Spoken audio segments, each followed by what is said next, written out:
at the Chop St. Up Show Louis, shout out to on the Louis, shout out YouTube. to everybody in You know what I'm Sacramento, saying? man. We're gonna get Toya in here. We're gonna get Toya in here. We're gonna get it cracking. With Conscious Louis or Offset. Hey, so shout out to Platinum Pat, Bryan, Texas. Platinum Pat. You know what I'm saying? Very own. Yeah. Justin James. Yeah. IG. Oh. Hey, we're going live right now. We just on here for a second. We won't be long at all. But want to let y'all know that get on YouTube or Facebook and just search. Man, take it out. We ready for y'all. You know what I'm saying? So if you're chilling, you ain't doing nothing, you just kind of vibing, jump on YouTube, jump on Facebook, search for the YouTube show, and jump on live with us real quick. We about to record an episode. We just kind of vibing real quick. You see the political name Ronald Green from Louisiana. Don't know what you're referring to. Baby Oil Monroe, Miss Mac. Charlotte, North Carolina in the building. Shout out to you, man. Go jump over. And tell us that you came from Instagram. Let us know where you came from. What's happening? What it do? Let us know how you joining us. Yeah, man, y'all go over to the YouTube page. Man, shout out to everybody in Toronto, man. You know what I'm saying? Come jump over.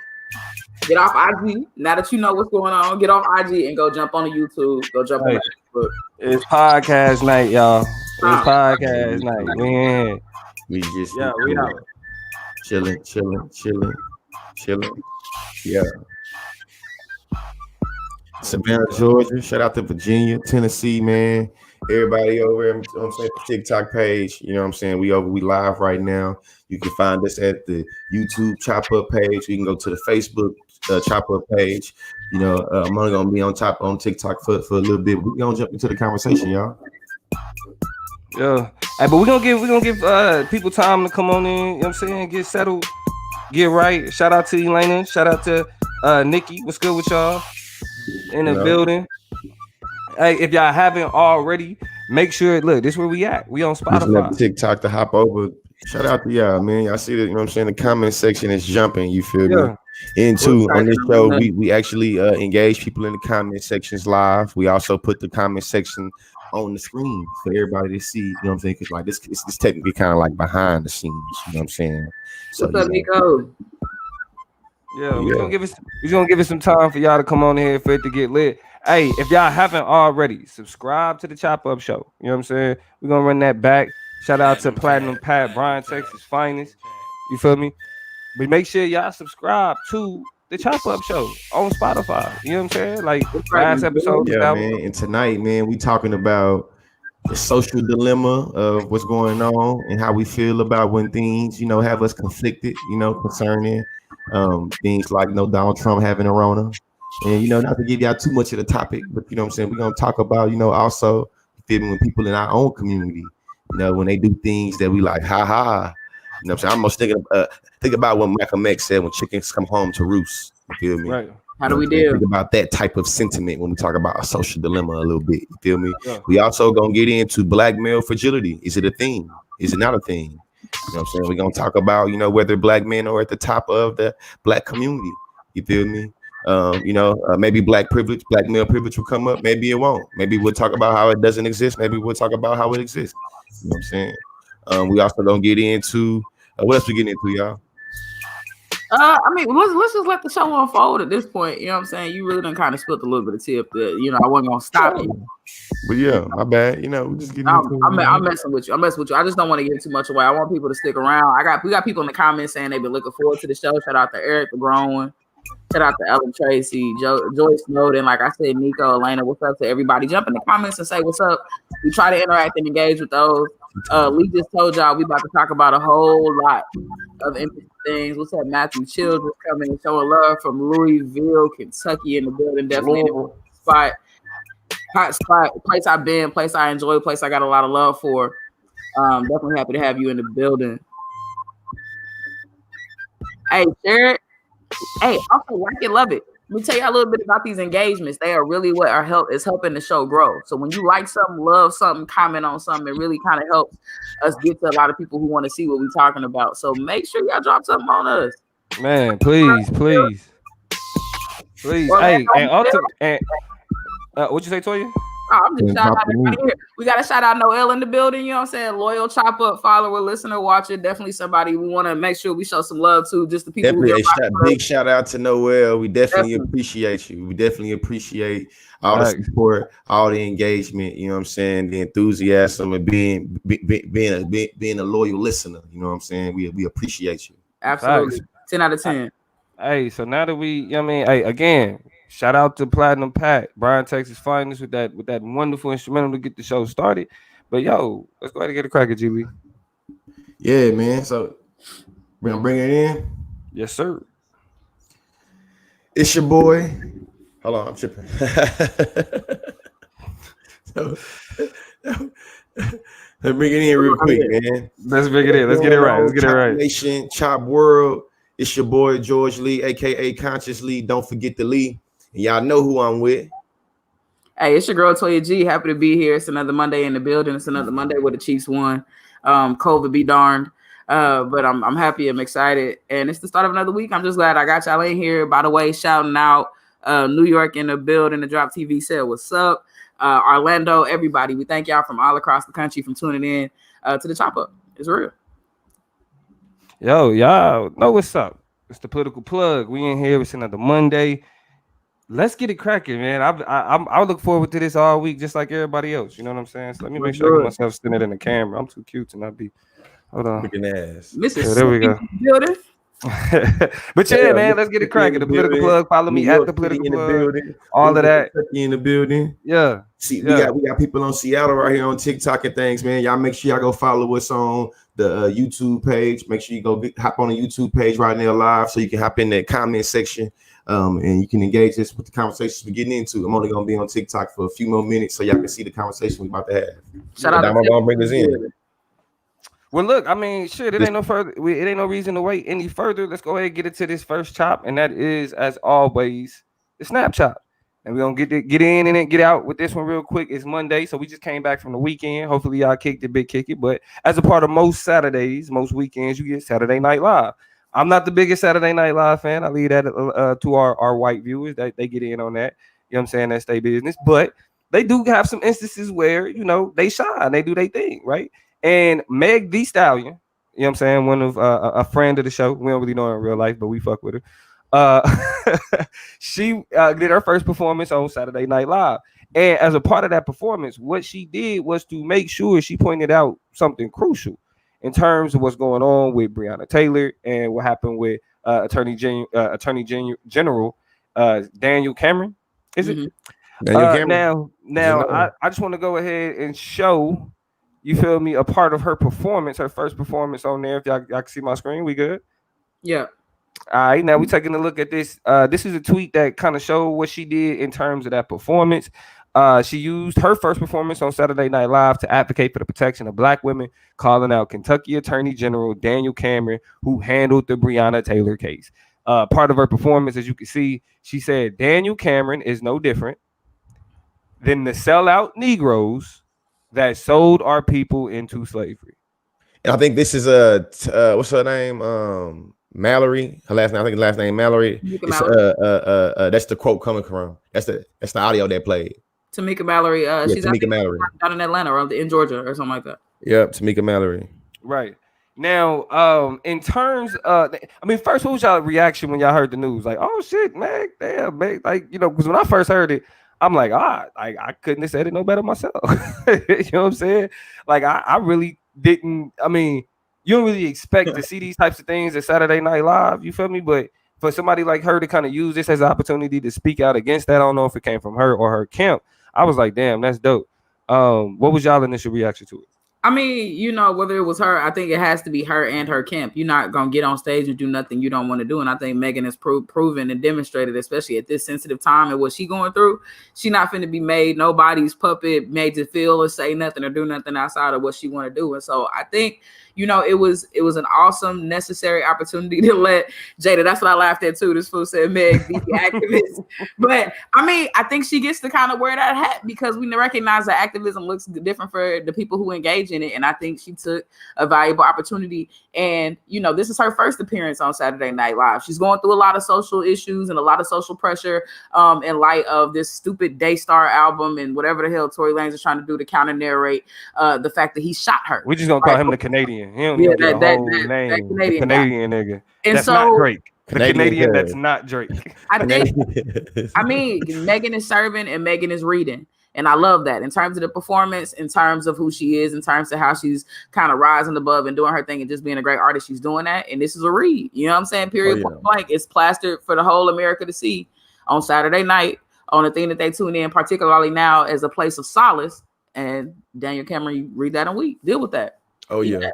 And then I think how she threw in the Malcolm X reference and it being her and kind of the uniqueness of how she's positioned right now in social media and in pop culture in terms of what's going on with her as a black woman, and then playing the Tamika Mallory, you know what I'm saying, quote of audio going there. I feel like to me it was a nice theme of the disrespect to black women. And from an intersectional approach, how the kind of world collectively shits on black women, you know what I'm saying? Intra-communal, external to the community, you feel me? Like literally, you know what I'm saying? Cross-culturals, we see that, people be using and abusing black women. And I felt like that was the uniqueness of her being able to use her platform and her being able to put the gunshot wound, like the gunshots and all that. It was like, to me, it was it was the whole thing that she put together. It was like, damn, that was kind of deep. I'll also say too, my bad, Damo. Just like one other thing that I recognize from it is that, especially at a time when Breonna Taylor has been commodified in such grotesque and problematic ways, in a time when her name is being plastered over all types of really problematic shit that is in one breath supposed to be bringing attention to what's happening to her past and into the way it's treated, but in a lot of ways it's just real problematic. Clearly, people in Megan's camp was paying attention to the connections that was made between, and she probably made this connection between what she was going through and the Breonna Taylor situation. And I like the way that it was very skillfully and masterfully handled to where it didn't seem out of Megan's lane, right? And so it wasn't out of character. It didn't seem cheesy and problematic and real kind of gimmicky and commodified. It served its purpose. It did what it had to do. And I felt like it was a powerful, strong representation from somebody who had the stage and had the floor to make a statement. Now, a part of a larger conversation that we consistently have about celebrities and you said what? So you can put us back out on the screen. We can bask in, I'm a Meg fan, bro. We can bask in Meg a little bit longer, but let me not get in trouble. You crazy. But as a part of a lot of the narrative that we discussed on this platform a couple times in a few episodes, we talked about like the responsibility of, or the not responsibility of, celebrities to kind of take up that mantle of social justice, pushing forward those conversations, pushing forward those that dialogue. Now, with what Meg is doing, and kind of like this ain't really her, right? Like you said, it's in her lane. It's kind of how she moving. You feel me? What black celebrity activist box would y'all put her in? We got a few typecasts, and let us know, what are y'all typecast celebrity activists, right? So we like to start. I want to start out, since we putting her, kind of giving her these categorizations. A few that I kind of came up with that I thought kind of typified the black celebrity activists is, you got the T.I. types. The T.I. types are those. T.I. Yeah. Shout out to Tip. But it's the types that say a lot and sound real smart, but they don't be saying shit for real. You know what I'm saying? Right. T.I. types say a lot, but don't be saying shit. Sometimes, man. Tip be talking. Don't do Tip like that, man. Yeah, I mean, like Tip be saying. That's why I say he say a lot, but for most of the part, like it don't be going nowhere. So you got the Tip types. I like the energy and I like the willingness. I don't have to come out. Yeah. And I'm willing to say that, but I appreciate the enthusiasm. It's just every time, really. Is she a no name type, which is, you know what I'm saying, the progressive black woman, the well-read, well-studied, you know what I'm saying, progressive black feminist? You know what I mean? Do we put her in the Beyonce and Jay-Z, the Carter category, where they more so, they don't say a lot, but they put their money where their mouth is, and you see it in their art? You know what I'm saying? You see it in what they do. Or is she more like a Killer Mike? The Killer Mike types is the ones that they political, but they just go in the wrong direction. You know what I'm saying? Like, you feel me? Then you got the Terry Cruzes, the Terry Crews type. Terry Crews. What type of activist is he? Well, he's an activist. Yeah. Tell us. He an activist, but these are the type that look at like what black culture, and for whatever reason think that being overly critical of black culture or being counter to black culture means that you're helping black culture. So those are the Terry Crews types. And then you got the Cardi B types. The ratchet, but with a message. You know what I'm saying? The ratchet, but with a message. You feel me? So where would y'all in terms of, I mean, and then please, if y'all got your own, Matthew said the female Tupac, you could put her in that category. I mean, I think Tupac is more the legendary. You know what I mean? You even got your KRS-Ones, one to shoot at people, revolutionaries. But what camp would y'all put her in terms of black celebrity activists? Okay, and y'all giving us these answers, but these are claims with no warrants, right? So y'all telling us, but you gotta be like, because, right? You gotta tell us why, yeah. Between LeBron and Amanda Seals, and I'm like, very interesting. That's interesting. Yeah, so we gotta unpack that. And even Matthew, you too. My take on it is she's a nice little mashup between Cardi and Beyonce, and I'll tell you why. Megan, as she flourished between like 18 and now, between 2018 and now, she really came out as the harmless, I want to be friends with all the women in the game. I'm not trying to start no drama. I'm not about to play into this one or that one. When it was Nicki versus Cardi, she was like, I'm not neither one of them, and I love both of them, and they like me, and I like everybody. And so I think the prom queen-esque, I'm here on everybody's side, nobody got no problem with me, like that's that Beyonce-esque kind of presence where it's just like, I'm here to do the craft, I like the craft, and I'm serious about the craft, and I'm gonna show you that. Not she's Beyonce level talent, caliber, whatever, but I think her approach to being that diplomatic is very Beyonce-esque, and she's letting the art speak for itself.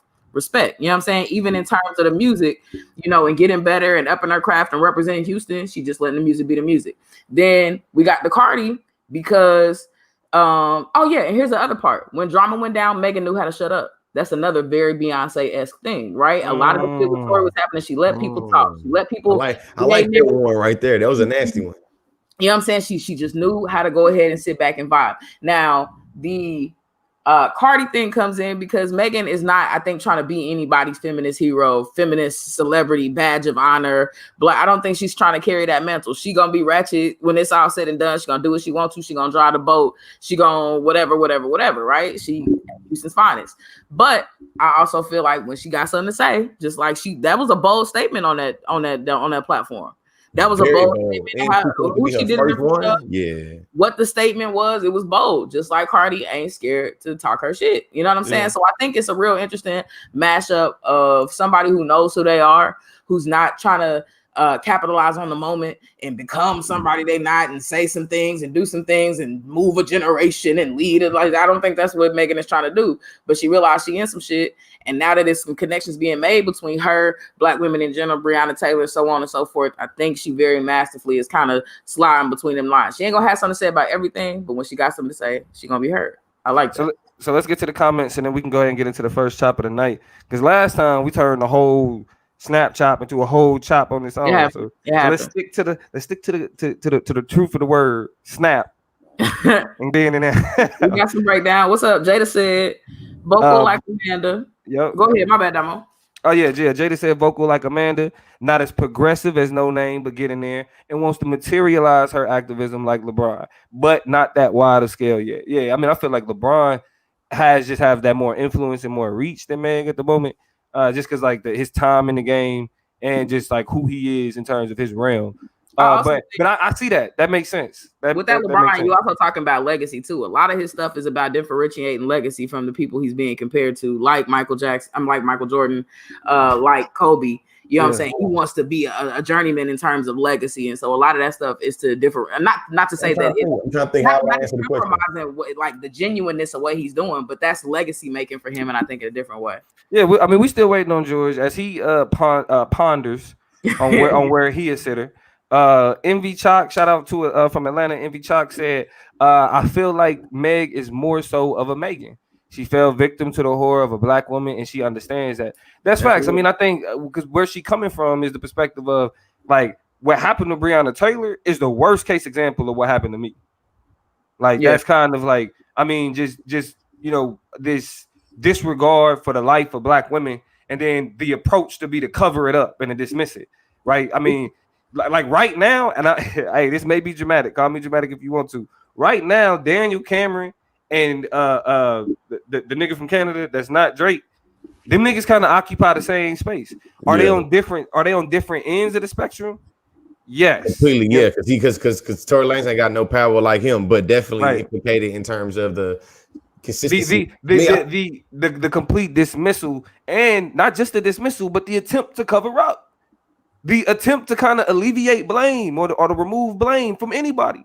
You know what I'm saying? They both doing those things, and I think if anybody could recognize that, Meg could recognize that, and that's why she was pissed off. Hey, I think Meg is like Meek Mill.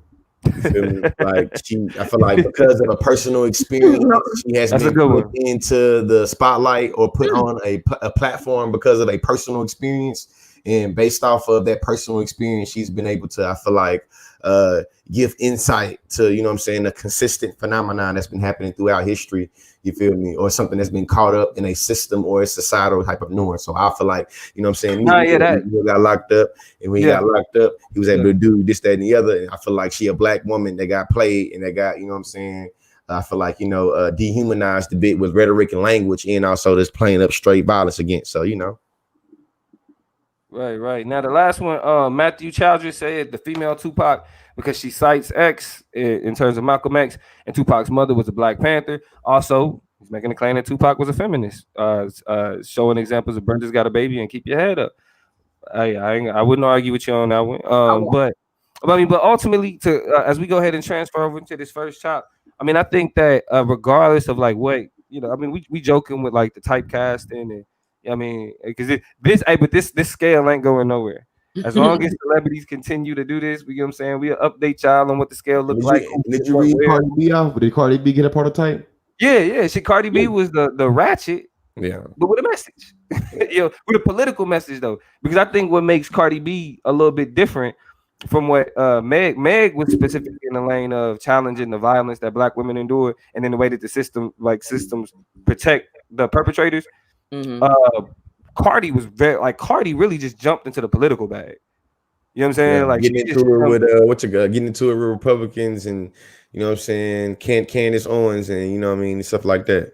And let me say this: I don't give a fuck about how people feel about celebrities like having a message, or even people looking to celebrities in order for them to be like to hear certain messages. Ultimately, we got to get it where we can. We got to get it from who we can. You know what I mean? So people that's willing to fight that battle, let them do that fight. And recognizing that people not gonna get it right 100% of the time. So because Megan hit the nail on the head this time, when something else pop up, you know what I'm saying? Be reasonable and temper your expectations, because people have different paths and different approaches to kind of navigating this shit. I think one of the most impressive demonstrations of where Megan's mind is at, when she talked about the fact that the reason why she didn't go and tell the police everything and spill the beans like she did is because she understands how things escalate against Black men when you sit up here and point a finger and make them vulnerable to that type of state-sanctioned violence, right? That was a strategic chess, not checkers move that she had to make as a Black woman who received that violence. So she's there. She clocked in, locked in. She understands what's going on and what playing field she on. I'm just saying, temper your expectations with these types of moments, the ones where, there are slippages, there are issues, and we got to do it case up by case scenario and call it what it is when we see it. But lower your expectations. Call it what it is when we see it. And my fault. I said, G, get into the conscious side. Nah, go get in the back, George. We're going to transfer over to Toya. Definitely Toya. Social Chop. Slide over here to the social chop. We got some people coming in. Shout out to Nate. Shout out to Ralph Perry who pulled in. Tyler in here. All of y'all. Big love to y'all. Can we address Nate real quick before you get started? What's up, Nate? Nate said y'all talk about Daystar's album. You mean the Canadian nigga that's not Drake? That's that nigga name. Because that's his real name. The name of his album, that's like his real name. Mm-hmm. Nah, he don't even get the government on here. The Canadian nigga that's not Drake. That's who that is. Nah, we ain't talking about that shit. Not directly. Shout out to Nate though. Shout out to Nate. Very indirectly. So we talk more about Megan and her message on SNL. Jumping over to the social chop. The social chop. I want to talk for a moment about the groundbreaking, earth halting global phenomena that is the fact that Donald Trump got diagnosed with the coronavirus. Not only Donald Trump, so many, well, I think it was up to 12 or 13 people in his major team, his close-knit kind of primary group that works with him in the White House and beyond. And so with this news, with the fact that, you know, Donald Trump was hit with the coronavirus, in a lot of ways, and you hear us use this phrase a lot throughout this segment, it sounds like chickens coming home to roost, right? You make that bed, you got to lie in it. You get on that horse, you better ride it, right? That's kind of where we are with Donald Trump. He made himself vulnerable by having the confirmation of Amy Coney Barrett, and then having some other gathering, did a couple other things, and made himself and a lot of people vulnerable. In response to that, and this is where I'm gonna build up to my first questions. We saw a response from the Democrats, right? We saw everybody from Joe Biden on down, even some celebrities. Ava DuVernay got a lot of flack this weekend for saying, "I wish you well. I hope you recover so that we can vote you out of there," and this and that. But it was a very conflicting, like passionate, "get well soon because we gonna get you." But it's just like a lot of people was going back and forth about what the hell. So let's talk specifically about the Democratic Party, though. Do you think it was the appropriate response for Joe Biden to pull negative campaign ads, for Democrats to, you know, tweet out in support of his, you know, well-wishing his bounce back, his recovery? Do you think that was a solid strategic move by the Democrats? I think it was. I mean, ultimately, I feel like it's all about the theater of it all, and I do think that there is a high road that, I mean, because you know, like I think that's kind of, as much as we don't fuck with Trump, like to be like, this nigga got COVID. You know what I'm saying? Like that's, man. I mean, I'm definitely going the opposite with that one though. I mean, bro. But I mean, you gotta think about it in terms of an election. Like, you got people you still got people that you need to sway. You still got undecided voters. You still got people that's, I mean, of course, everybody upset. But I mean, I think that you don't need to do the ass kissing. You don't need to do the, "oh, I hope you get well," and you don't need to do all of that. But to pull the negative ads, and then just, I mean, because that's an ad within itself. Like, letting this shit play out is an ad within itself. Interesting. You know what I'm saying? I think it's a strategy that, specifically from a moderate standpoint, makes sense, right? Like, they make all type of concessions for racism and white supremacy anyway. Why would they, you know what I'm saying, take out the ad? At least they own brand. You know what I'm saying? So yeah, I think it was a smart thing from a campaign perspective. This is what I'm asking y'all in the comments. Y'all giving me y'all personal opinions, and then I'm gonna ask y'all about that in a second. I want to know, as a politically viable strategic move, do you feel like Democrats reaching out, sending support, doing whatever? And this is not just to any old person. This is to Donald Trump, who has a lot. Man, I think as a political strategic move, I think that you leave the ads that you already had up and just don't come out with no new ones and nothing like that. My man Donald Trump was tweeting his platform from the hospital bed. You know what I'm saying, with the corona. You feel me? And in my mind, it's just like, to me, Democrats are losing with these traditions, because in my mind, conservatism is about holding on to particular values of the past. And to me, I think that Democrats is lost in the sauce of civility and respectability politics of the past. Yes. You feel me? Like, to me, I think that what made Donald Trump win, what makes Donald Trump a populist, what makes Donald Trump, you know what I'm saying, make people really be emboldened, is that he don't give a damn. You know what I'm saying? And to me, I think that when Joe Biden and them try to play those politics of niceness, in my opinion, I think Donald Trump is strategically using that against the, you know what I'm saying, the party right now. You feel me? And it's just like, that's how I feel about it. You know what I'm saying? Like, what if George Lee running for president and my opponent catch the coronavirus, I'm not pulling down my negative ads off the rip. Yeah, I mean, I'm not. Well, no, respond. Because I have a position, but I think you can go ahead and go. I mean, I think I hear what you're saying, George, because I also feel like, because what you're speaking to is not necessarily just Democrats, but the moderate Democrat approach. It's moderates, because that moderate aspect is, yeah, we want change, but within reason. And to them, within reason is where you find the conservative aspect of that moderate, conversation. But I think aesthetically, though, I mean, ultimately, you do have like that wild position is also a part of what's made Donald Trump such an unpopular candidate. We cannot use the extremists that ride for Donald Trump, no matter what he say, as a litmus test for but how the we uniqueness of to me, the uniqueness of the diss ads, I mean the ads against him, they not saying Trump, you got coronavirus. They not saying Trump, you should die. They saying Trump mishandled this and Trump mishandled that. We need to hear that. It's a matter of fact, this is the time we definitely need to hear it now. Particularly at a time when people, and this is why I think like that's an ad when itself. But go ahead. Well, yes, especially because I know a lot of y'all might have seen the video of him walking out of Walter Reed today, and he looked like he can't breathe. He's shaking. He up here twitching and shit because he's dealing with the symptoms. Of struggle. Yeah, he's struggling for real. But I think what becomes interesting to me is kind of okay. We have strategery, we have a move, and I think what a lot of people have a problem with is Donald Trump would not have done the same. He would not return this gesture in kind if it was to be discovered that Joe Biden had the coronavirus. And so a lot of people find themselves upset and curious about why you were giving somebody the goodwill and the treatment that they would not reserve for you. And I think that's the kind of the weird part that I'm thinking about. The second thing that I just want to point out is I agree with I agree with a lot of the comments. I particularly agree though with Tony, and I agree with Nico in the sense that they're talking about the fact that I don't think Dems reaching out as nice as a good strat. Trump is using COVID as a campaign, and weak Dems aren't helping their case that they can challenge him. Nico continues that same line of reasoning by saying all it shows is that the Democratic Party is weak, and that's what I think. And last thing I'll say, I think too. At the end of the day, Matthew Childress Matthew makes this point when he says Michelle Obama set the bar high for Democrats, literally with a slogan: "We go high when they go low." And so where I think Democrats find themselves is having to reach this level of a standardized perfectionism, this diplomacy at a time when somebody wouldn't return it to them. What makes that all the more insidious and damning is the fact. Damn, what was I about to say?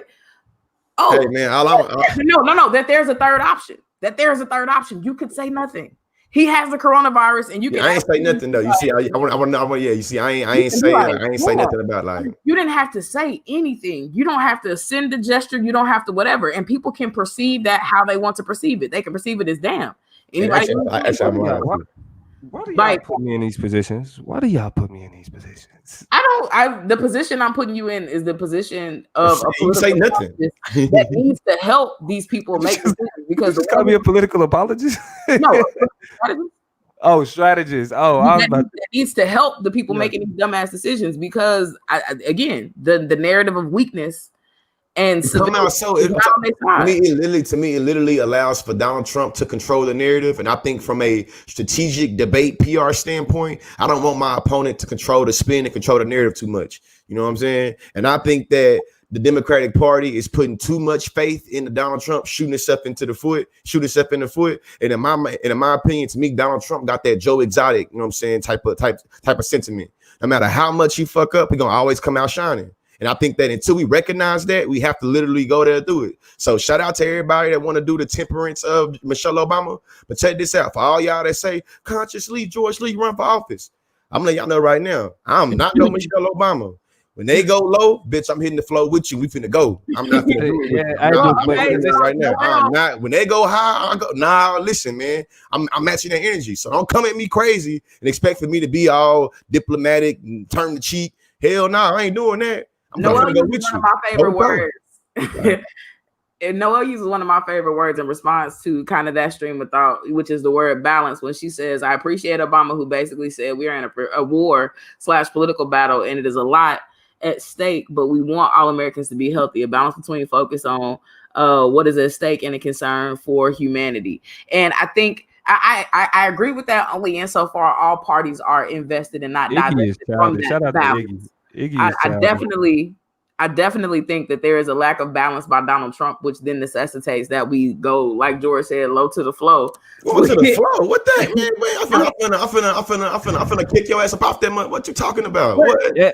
I want to move to the next question. So go ahead, Damo. I definitely understand that because I'm that type of nigga as well. I'm definitely I'm not about to play with you. You know what I'm saying? But the problem with it though is another phrase that's extremely important to remember is that when you arguing with a fool, from a distance, you can't tell who's who. Man, this fool in the That's office, you gotta argue with him anyway. Yeah, nah, I mean, bro, but in terms of strategy, what happens is we get too caught up, and this is the problem with American politics as a whole.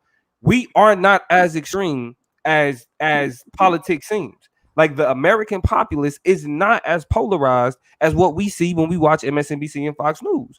Right? I mean, that's the reality of it. You feel me? But the problem is when we have these conversations, we talk as if the extremes are dominating the whole thing, right? A part of the problem ain't just okay, I can attack Trump. It's also being a viable candidate, because attacking Trump ain't enough. We hated it. I ain't gonna say we, but people hated Hillary Clinton. I speak in we because I speak in terms of as a constituent, right? We hated Hillary Clinton. We didn't like anything about it, regardless of how much we didn't like Trump, right? And so with Biden, he has to get some type of likability with some type of demographic. Niggas already ain't really fucking with him like that. Progressives really ain't fucking with him like that. So if he's gonna win that moderate base, enough of that moderate base to beat Donald Trump, then he has to win over their sensibilities as well. And we can't get so caught up in understanding that, well, everybody amongst us is cool with saying fuck Trump, and not understanding more of like the electoral politics of it, because you were dealing with so many different types of people and ways of thought, because you got Southern sensibilities, you got Midwestern sensibilities. It's not just how the extremes that you see on the coast. And so some people, that compassion goes a long way. So I mean, and the thing about, I think, and I'll just say this, I'll just say this, and you got it, George. I'll just say this. Iggy said that they got to trade, that they end up trading, you know what I'm saying, niggas for respectability politics, and that's our political correctness essentially. And that is the decision that ultimately that they have to make, because winning all niggas, that ain't gonna win you an election. You know what I'm saying? You gotta have them, because especially already. All I gotta say is, let the record show what that man last sentence was. I don't want to hear shit from the political plug on November 5th, November 6th, when he talking about how niggas didn't do it. He just said, you're not about to frame my shit that type of way, bro. Nah, insanity is doing the same thing over and over again. My nigga, we talking about the reality of it. We talking about what it is. Hold on. Cause see, this is the problem that niggas has when we have these conversations. I'm gonna let y'all finish hashing this before we move to the next thing. This will be the last interaction engagement on this one. I even see Iggy shit. See, the problem with niggas is you don't understand the strategy. I'm not saying that this is a strategy that's good for black people. I'm saying I understand the strategy times 10. But I'm gonna let you finish, and I'm gonna explain to you why I'm spending time. I'm gonna let you finish. But listen. You not Joe Biden. You a nigga with dreads from Bryan, Texas, who talk hella nigga shit, who say nigga like a mother. Like, you're not Joe Biden. So your sensibilities, the way you think about campaigning, and just like you said, you couldn't even see yourself doing that, because it's certain shit that ultimately, if you choosing to play politics, is shit that you have to fucking do. You cannot say I'm a wide receiver, but I want to play basketball like a wide receiver. You want to know why? They're gonna tell you, nigga, take them pads and all that shit somewhere else. That shit don't work over here. What do you mean? Politics is a game, nigga. Like, let's be for real. Okay. And we'll see who won or who lost that game, right? Because a lot of Donald Trump is the winning team. No. Donald Trump is the winning team. The bullshit Damo talking about, that's not what make you win. So Damo, check this out, Damo. As long as Biden want to care about the white moderate vote, and he think the white moderate vote gonna let him win, and Sandy doing the same thing over and over again and trying to get different results. So Hillary was already trying to save face with those moderate voters, just like everybody did the day after Donald Trump was elected. They want to chastise all the people that did not vote and saying, hey, you motherfuckers that didn't vote, if y'all would have voted, we would have won. So why are you still trying to appeal to the people that's going to the ballot box anyway? If your argument in the goddamn last election was the reason why Donald Trump won is because the people that did not vote. So why are you not? Why are you saying fuck you to the people that didn't vote last time? Why are you trying to appeal to them and win to them? Because they're not gonna vote. Listen, man. Hey, George Lee 2028. Fuck it, George Lee 2028. You know what I'm saying?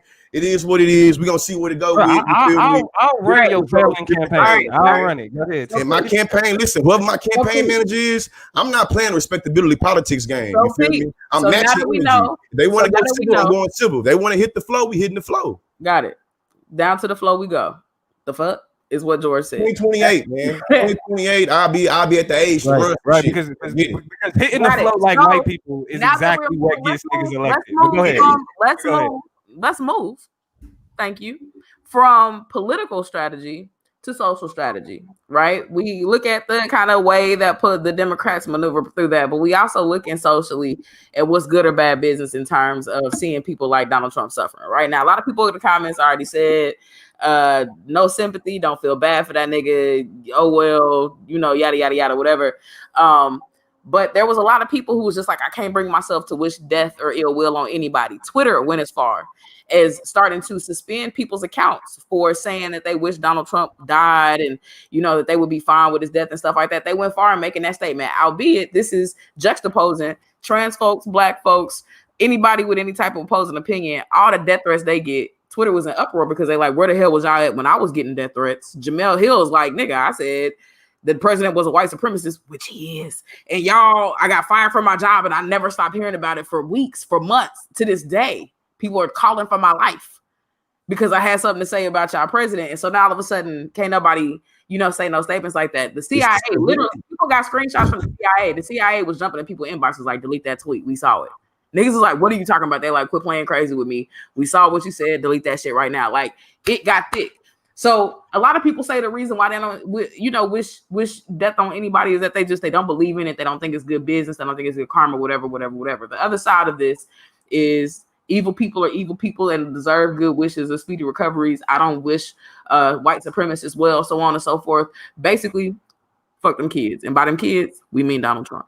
So what's your take? What was your approach? How do you feel about my approach?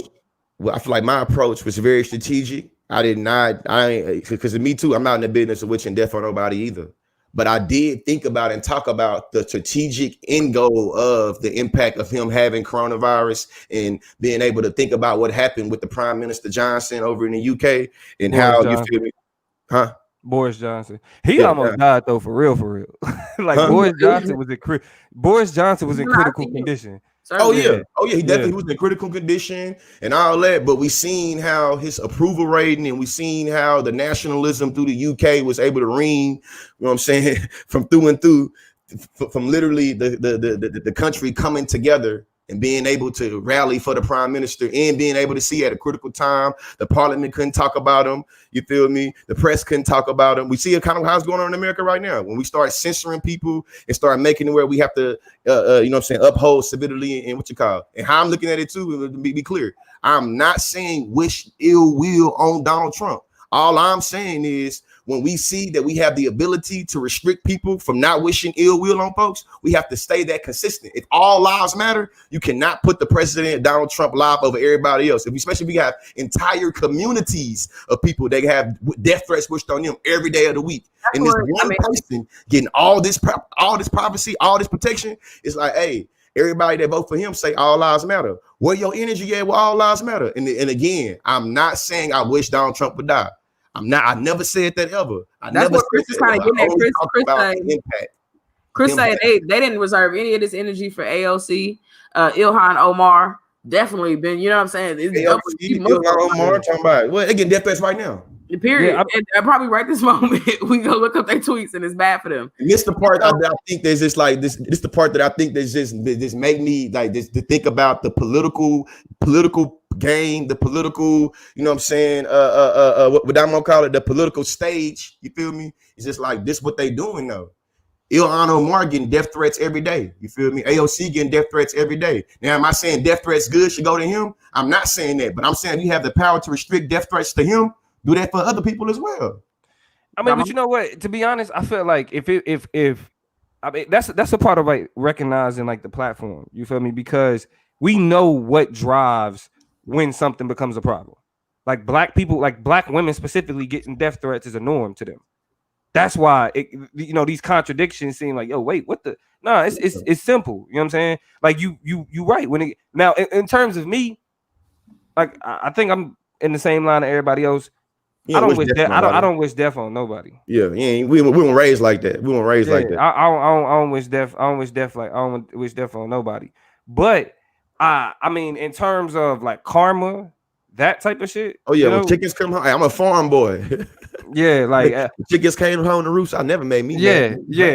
I mean, because ultimately, it's like shit. It ain't my job to handle that. Yeah, you know what I mean. It ain't my job. It's somebody else that's taking care of that. You feel me? So what happens is what happens. Now, am I interested, intrigued? Am I key? I'm the one thing I'm not doing though is I'm not staying up to date. I don't give a fuck. Like I don't want to know what they talking about. I don't. You know what I'm saying? I don't want to know what they think is. I don't know. I don't want to know what they think is. You know what? Well, his doctor said this time. His doctor said that time. They lie. I mean, because we know they lie. Shit, you know, it's a shit show. Exactly. They lie way too fucking much. The one thing I kept in mind taking in all this information is we know what they want us to know. When it's all said and done, You know what they 90% of what we know is what they want us to know. Every doctor briefing that comes out from the doctors that are treating Donald Trump says these words are approved by President Donald J. Like he's literally getting the briefings before they get them and send them to the press and read them out loud or do whatever they do with them. So they're literally going through it being spot checked. I like some of these comments though from the other side, from Melodious Ramblings, which is the PG-13 version, and then Iggy, which is the rated R version of the side of people who are just like, we don't give a shit, we don't care about Trump. Melodious Rambling says, I'm just saying, if your mama told you not to touch that stove and you touched it and got burned, she didn't come in. She came in with a lesson, safety, and a whooping. You know what I'm saying? So safety and a whooping. You got to deal with it. You know what I'm saying? Let me address the idea of like the hoax aspect of it, right? Like even the correlations between Boris Johnson.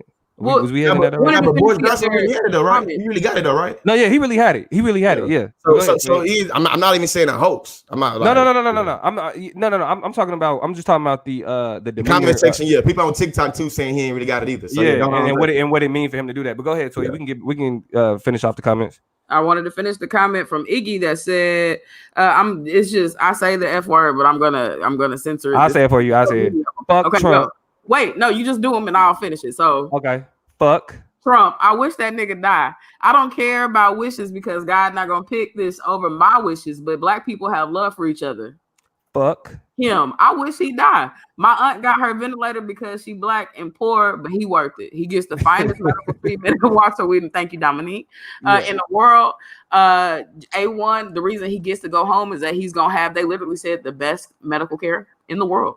Best medical care in the world. In the West Wing. And so it's a lot, you know what I'm saying? The people who's like, I don't give a shit, I don't care about karma. Let it be said, the way black people get treated, I must already be reaping what I sow. So I ain't got nothing else to lose. Yeah. I mean, but you know, I think it's me personally. Like Iggy saying that, I wouldn't be like, Iggy, you shouldn't say that. I don't say those things. Yeah. But if somebody says something, and I'm like, huh, that's an agreeable statement. That's I agree. Yeah, and so I think you probably too do it. Toya probably feel like, yeah, I'm not gonna tell nobody. Like it's the opposite of, and because here's the thing, you don't have to wish somebody well. I don't have to, you know, uplift you and tell you and want you to make it through. I don't have to say anything. People forget about option 3. You can encourage, you can discourage, you can say nothing. Door number 3, please, is the one I'm always gonna choose. I got shit to say. Good for you. The hoax. Let's go into the hoaxing. In terms of, and now we could look at Boris Johnson, and I think that Boris Johnson correlation is extremely relevant because it is something that we know that it's that rallying cry, like Ronald Reagan's assassination attempt, him surviving through it, you feel me, is what got him reelected. You know what I mean? So, you know, these types of things can kind of create that type of support. The problem is Donald Trump don't have time for that support to grow. He got battles that he was supposed to be fighting right now. He's got campaigns that events that he's supposed to be at right now. This puts a halt on all of that shit because we talking about Trump, but all the people in his orbit that also got it. His the press secretary, Kayleigh McEnany, or her name is something like that. She got it. Hope Hicks got it. 3 Republican senators got it. Hey, there are 2 White House regular employees. Don't forget about all the employees that are now made susceptible. And these people don't change because of political parties. They've been working in the White House for 20, 30, 40 years. They talk about all the time. Their badges of honor are how many presidents they've been able to serve under. So y'all drivers, the chefs, the cleaning people, all of those people now released, vulnerable, and Donald Trump is probably getting them infected as we speak. Well, and to be honest with you, what Toya just said, that's been one of the main things I've been thinking about this past 2 or 3 weeks. I feel like just very deeply in terms of the coronavirus. It's all of the frontline workers, you feel me, that's working on like the front lines, all of the people that's cleaning up, all people working in fast food, all people working in groceries, how they literally exposable and disposable. how damn near everybody then got some type of incentive, some type of financial gain, you know what I'm saying, from the coronavirus, and how shit, people that's been going to work every day making minimum wage, they ain't got no Being bonus. exposed to it, yeah. You know what I'm saying? They be getting exposed, they ain't getting nothing extra for that. You feel me? And I just feel like, you know what I mean? And then Trump going around waving at people. When I seen that they literally, now it's folks getting locked up, you know what I'm saying? All around America. If you get the coronavirus and you test positive for the coronavirus, people, and you going around publicly, they gonna lock your ass up. Donald Trump had tested positive. And this is where this kind of cuts into that he can get a boost from him having COVID. Because as more and more people come out that they got it because of him, because it's gonna happen. It went from just Hope Hicks, because we found out Hope Hicks had it before Donald Trump had it. You feel me? You don't need no type of Biden campaign ads to know that Donald Trump knew he had COVID. His family and them, you know what I'm saying, already knew about all the shit. And when they went to the debate, they acted like it wasn't no thing. Like when you and your surrogates are pissing off Fox News hosts, like, are you serious? You know what I'm saying? That's something gang to me. But see, that's what I'm saying. Like, if you pay attention to what's really being said about these circumstances, you cannot just look at the people who drink bleach because Donald Trump said drink bleach and then say, damn, we looking bad. No, they looking bad. There's a lot of reasonable motherfuckers that's out here. Like, I don't need a Joe Biden ad to know that, yo, this nigga has no problem infecting everybody close to him. Yeah, they stand right on to this guy on TikTok. Right on to this guy. Who's this? Shout out to TikTok. We got 145 on TikTok right now. I'm gonna get ready to get out though. Yeah, hey, tell them to come over to TikTok. Come over to y'all. Make sure y'all go search the Chop Up Show on YouTube right now. Y'all can check us out live right now. I'm finna hop off TikTok. So, hey, man, I'm sorry, Toya. Can I say this real quick? Because y'all got me fucked up painting me as respectability politics. I'm not a respectable nigga at all. In no way, shape, form, or fashion. But if you put me on the basketball court, I'm a ball on your ass. Defend yourself. You know what I'm saying? If you put me on a football field, you getting trucked, juked, mossed, whatever. Same thing with politics. I know how to do the fucking job. You know what I'm saying? And it ain't about the respectability. It's about the effectiveness of the politics. You know what I'm saying? Now, me and George been having this conversation since about 10 years now. Bro. We always disagree on this on aesthetic things like this, but it is a question of aesthetic. But ultimately, though, you know what I'm saying, the question of, to be honest, like not wishing death on somebody, I don't think that's a question of respectability. That's a question of personality. Nico says you reasoning too much, Damo. Damn, just be about the shit. I agree, Nico. Goodness gracious! Shout out to Nico. I feel you. I'll step back. Too much reasoning. You know, I was gonna hear. Shout out to Elisa too. She said she loved Toya cool ass. Thank you, Lisa, because I have to stay calm in betwixt and in between this nonsense. They put me in the middle frame for a reason, so I kind of separate some of this crazy. I'm gonna cover this nigga neck. Period. You know, I'm gonna hit an audible because I feel like we're talking about this for a minute. I was gonna go left, and y'all know how I was gonna go left, but I'm actually about to hit a right. I'm gonna hit it right. For my right, I'm gonna close this out. This is no longer the conscious chop. This is now turned into somewhat of a political chop. It was a social chop. It was a social chop. Now it's really a political chop. My question is, we've been waiting for the death knell, for enough to be enough. Yeah. There's a lot of criticism of the timeline, 72 hours. That means you interacted with a lot of people. You went out and you exposed people. Clearly, your inner circle is being infected at a rapid rate. It's wild out here. You have literally not been a proponent of masks, not been a proponent of social distancing. He's had events where he zip-tied chairs together so that people could not separate themselves. Toya, can you repeat that? Explain what the purpose of that was. What you mean? I ain't know that. I ain't know that. Honoriness. I ain't know that. It's the honoriness of saying no, you can't social distance. There's an interview online with somebody who asked him a question, had a mask on, and I can hear and understand the question. Trump said, I wish you would take the mask off. I don't know. These people walk around with these masks on. You can't understand anything they're saying. And the man was almost took the mask off. He said, hell nah, I ain't know. He said, no problem, I'll speak louder. No problem. I'll speak louder. I'll ask the question louder. No problem. I'll ask the question. Like the nigga was not taking his mask off. Trump is trying to bait people into catching the coronavirus. My question is this. Do you think this is enough to, at the very least, the the fraction of his supporters that are in love with the way he's been dealing with the coronavirus, he's Mr. Invincible, he's did that, this, that, and the other. Do you think that they will finally see that he has mishandled this start to finish to the point that he made his own self vulnerable? Or do you think they dumb enough to fall for this? He's strong. This is a sign of strength. Look how strong our president is. Version of it. Like, how you feel like the base and the voters is about to deal with in response to this epic fail by Donald Trump? I'm about to disagree with Damo first. Let me go on. Let me go on. I was gonna say what you think. Damo first. Listen, man. Listen. Let me give some credibility and legitimacy to my perspective. I am born and raised in Donald Trump's base. I live in the South. I'm born and raised in the South. I only know the South. I have political conversations. I have them with Southerners. You feel me? Down here, where I'm from, where I live down here, it's already understood that the coronavirus is a hoax. So once he caught a hoax. How do you catch hoaxes? Is it why? Listen. I'm too much sense. That sounds too much like right, Toy. That sounds too much like right. Don't try to make sense of Donald Trump's Southern base with this shit. You feel me? And being real, some folks that don't even care about Donald Trump, they say the same thing. But listen, we know that there's a 98% recovery rate to the coronavirus. So the end game is once those 13, 14 people, once all of them recover, they're going to be able to say, see, the coronavirus wasn't nothing. We already see what Donald Trump just sent out as a tweet.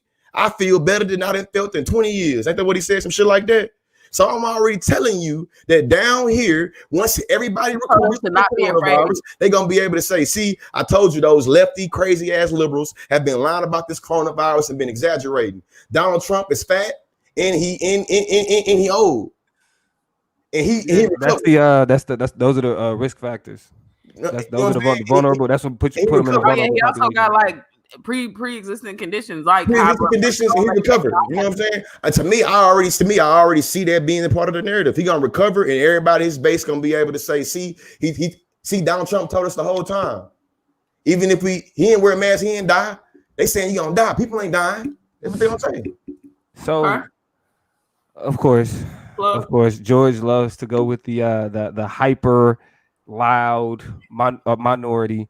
Listen, focusing on people that always agree with Trump, say again, the bleach drinkers. Focusing on the bleach drinkers don't get you nowhere. Yes, the bleach drinkers are going. And for those who are confused by what I mean by bleach drinkers, when Donald Trump was talking about the bleach, you know what I'm saying? When Donald Trump was saying that, well, this is how you fix it. If you niggas was drinking bleach, you know what I'm saying? One question, straightforward. How many electoral votes does the state of Texas give? How many?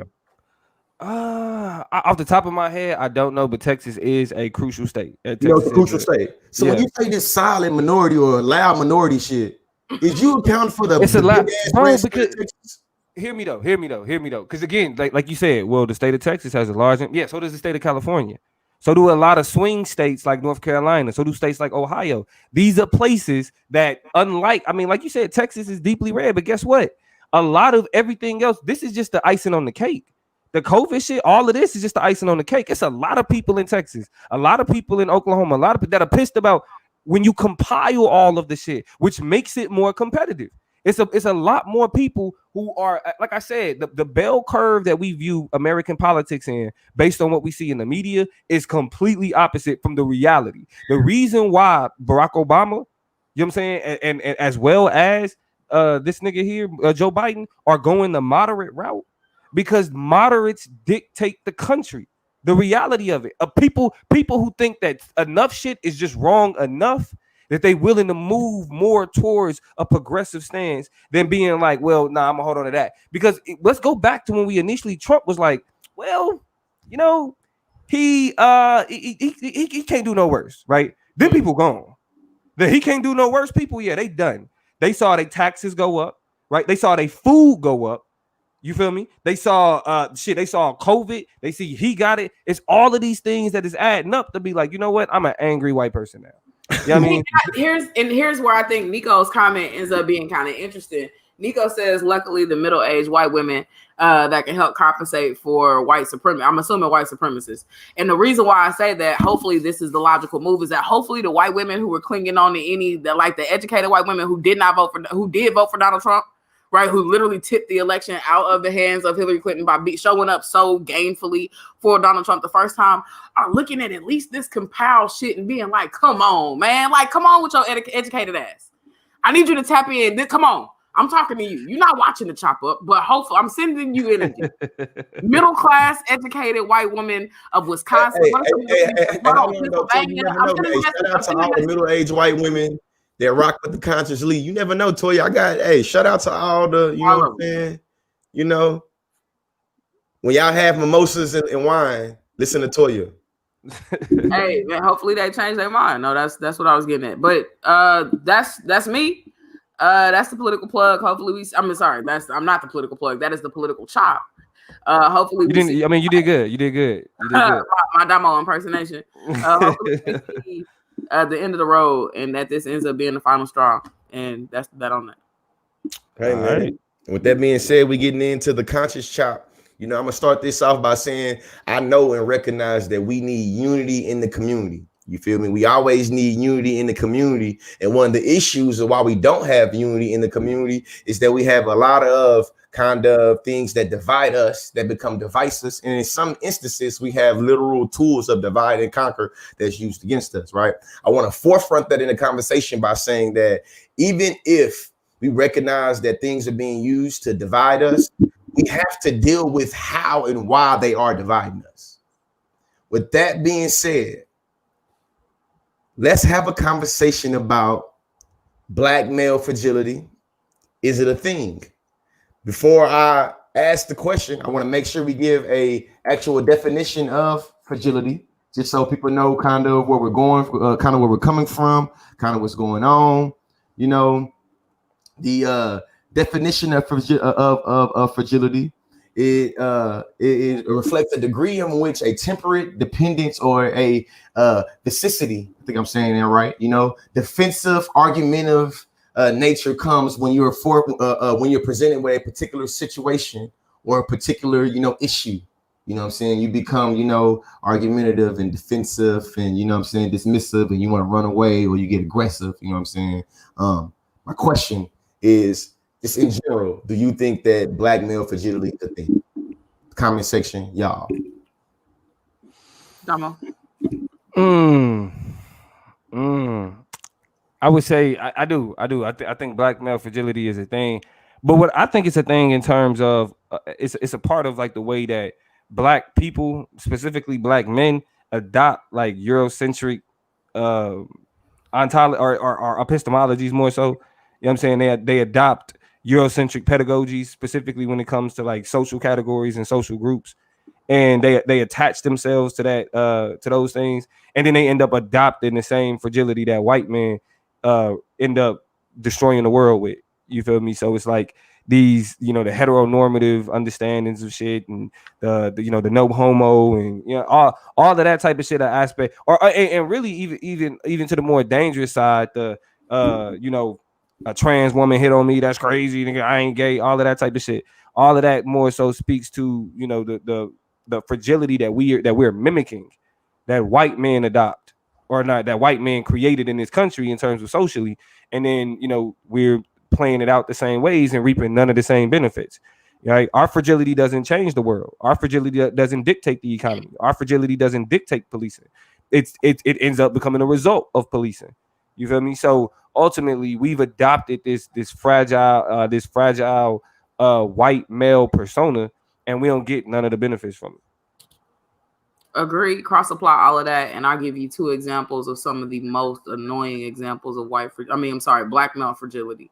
The first annoying example of black male fragility, outside of all the great examples Namo just gave, is when you have conversations about black men and about black male fragility, and there is this tendency for black men who don't feel like they are a part of that, or that perpetuate any of the problematic things that black men do, or that they're better versions of black men, to be like, but they're not me though. Okay, well then good for you. Like when we had posted something on the Chop Up page before, and it said with me for a long time about black men. And it was a page about black men doing better. I think in response to Breonna Taylor, a lot of black men was like, well, y'all need to get on here and say some black men, or did it, and you know, not all, because not all black men. And I'm like, cool. You know what I'm saying? When people talk about rapists, if you're not raping nobody, then why are you sitting up here being big in the chest? We don't need to know that you don't rape people. Just like, keep not raping people, right? Like, keep not doing problematic things. You don't always have to jump up. That is an example and a demonstration, in my opinion, of black male fragility. Where you feel like the need to prove that instead of just demonstrating and living and being by example, not those things that you are. Like, it demonstrates that fragility in a really weird way. The other side of where I feel like this fragility comes in is where we see a lot of comments from black men that talk about how, black women or the black community don't care about we don't really care about the issues black men deal with. We can't talk about our pain. We can't talk about our issues. If we do, y'all laugh at us. Y'all use that to turn it around on us and this, that, and the other. And they'll use that as excuse for the reasons why they don't allow for or about that they don't talk about their issues. They don't really express what they're going through. They're not supported. But the other side of it is that when men cry and men express themselves and men talk about what they're going through, they end up being called gay. They end up being called soft. They end up being called punk. So the same people, y'all mad because y'all can't come to black women to heal because we treat you bad, but y'all realize y'all also can't go to each other, because every time somebody tries to put their guards down and try to be open and talk through and work through what they're dealing with, you call them gay, you call them soft, you tell them this ain't that type of party. We don't do that type of shit around here, all that crying shit. And so it's just this really weird, paradoxical where the black men have trapped themselves inside of that makes it hard for them to even help themselves. And it's a struggle. Yes, black male fragility is weird and it plays out in some of the darndest ways. Well, we want to get some of the. Let me answer a question in the chat. About what I said. Lester J said, whether by adoption or rooted, which is debatable. How does that align with the question of whether it exists? I mean, it aligned with the question of it is the way to dismantle it answered and where it comes from. Absolutely. Because when you and to repeat that, because he's asking whether or not it's adoption or rooted, adopted or rooted, like inherent. You know what I mean? How does that align with its existence? Well, if we're saying that it's adopted, then we saying it exists, right? I mean, and saying it's adopted goes that extra step to understand its adoption, right? To say that it's inherent is difficult because all we know is American culture in terms of how we've been socialized. So what we know for sure is that the culture that we've been socialized in is antithetical to who we are as a people based on how we ended up over here in the first fucking place and everything they teach us about us and where we came from.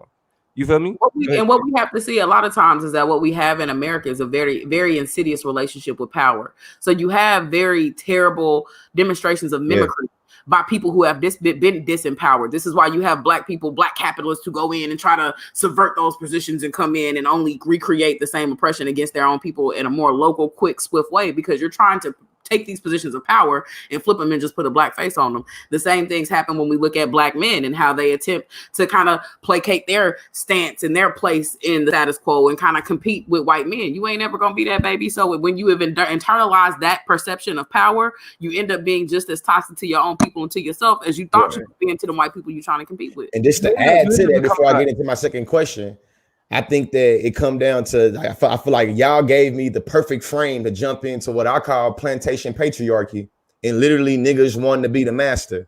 So in my mind, it's like people, a lot of times when I feel like black male fragility kind of shows itself and starts to kind of, you feel me, be manifested, is when niggas is getting defensive or mad because they're being exposed for being hypocritical about something, and or they're mad about not being centered, you know what I'm saying, in a particular narrative. And because they're not being centered, they start, you know what I'm saying, having these knee-jerk reactions of throwing temper fits and temper tantrums and shit because we're so used to being centered.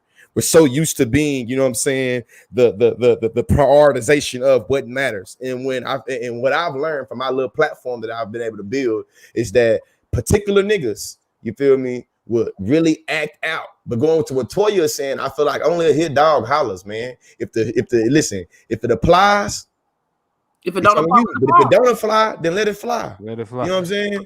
And I think that a lot of times when people are giving analysis of about black men being homophobic or black men not caring about black women, you being the not all me, you make yourself look stupid and you make yourself seem like the guilty party. You know what I'm saying? Because in my mind, it's like when you said about the rapists. If I'm giving an analysis about how men are more in terms of trending when it comes to rape, this don't need for all men to say, but I don't rape though. You sound stupid when you say that. You sound like you might be looking like, damn, I might either look at you. I might either, damn, you know what I'm saying? I ain't say you did. Shit. Yeah. Like when motherfuckers say, you know, black men do this, I am not, and I don't feel any need to be like, I don't. In my Black mind, men you is part like, of the problem or you part of the solution. So what are you doing as a black man to be able to stop this narrative from taking place? So if you really tired of niggas being called homophobic and you really tired of niggas being called sexist, what is you doing to make it where we not being called homophobic and sexist no more?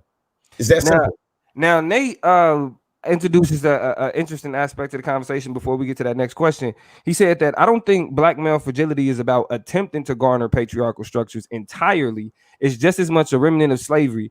We're gonna, I may have said that wrong or whatever. We're gonna keep push that. But I don't think niggas want what white men have or can do. It's what happens when trauma meets a fucked up view of power dynamics. And I think, and to be clear, Nate, I think that in terms of saying they want what white men have, it's not like I want to be the white man. I think you're 100% right. That is much deeper, or like Iggy says, it's much more insidious. And we think that's what it's supposed to be like. We think that is what right looks like. And that's where it gets complicated in terms of having the conversations, because what I always say to niggas is you have to question what you think is normal. Because here's how I'm playing out this in my mind. Hold on, George. Go ahead. This got banned off of TikTok for having controversial content for 10 minutes. So what we talking about right now is so controversial. Apparently, it triggered the TikTok. Literally right now, I was TikTok live. Literally, I just got it say I'm banned for 10 minutes for being controversial one time. That's crazy. TikTok is a huge hater. Yeah, man. Yeah, go ahead, Toya. I lost my train of thought. I'm sorry, but what are we talking about? That make it what they were talking about in terms of power dynamics, and I agree. I want to agree, right? I think I've situated this notion that black men want what white men have in a way that might not necessarily be true to the typical narrative. I don't think black men or all black men necessarily want a white woman, for example, right? I'm not talking about that kind of black male fragility. I mean, that's an example of it in relationship to black women. I know some black men are just like, I don't deal with black women. They're hard to deal with. I date outside of my race because we ain't talking about them. We ain't talking about black men who set up their relationships with the women in their lives, their intimate relationships that put women in a position of subordination because white men don't have to deal with all that talking back from white women, and white women, and they ascribe to that level of docility to those dynamics, and I want to come home to my castle and tell my wife and have this and have that ready. Where a black woman, I want to be the white man.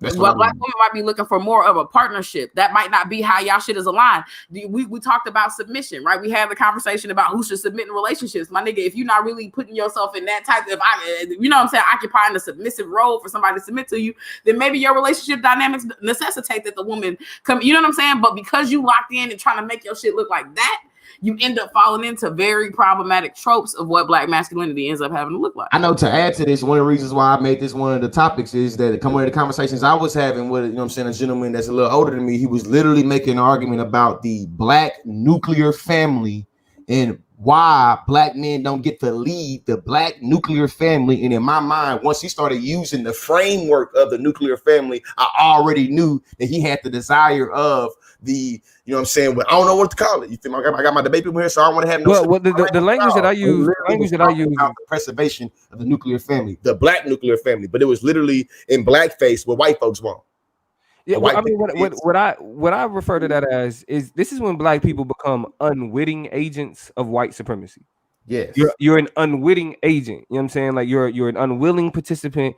You don't know that that's what you engaging in, but the desire for a quote unquote, because again, this whole idea of the nuclear family shit, this intersects with the issues that most people have with Black Lives Matter and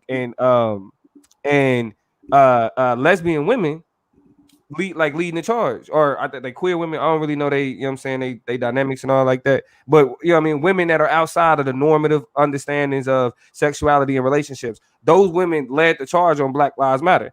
Black men from that same fragile standpoint have created a coalition against Black Lives Matter on the basis that it challenges or it is against, or it is attempting to undermine nuclear families simply because queer Black women are the face of it. That's when fragility becomes even politically detrimental, because we can't even organize on the basis that your fragile ego can't look at a woman in leadership without asserting some type of gender role, gender dynamic, or some archaic understanding of what leadership.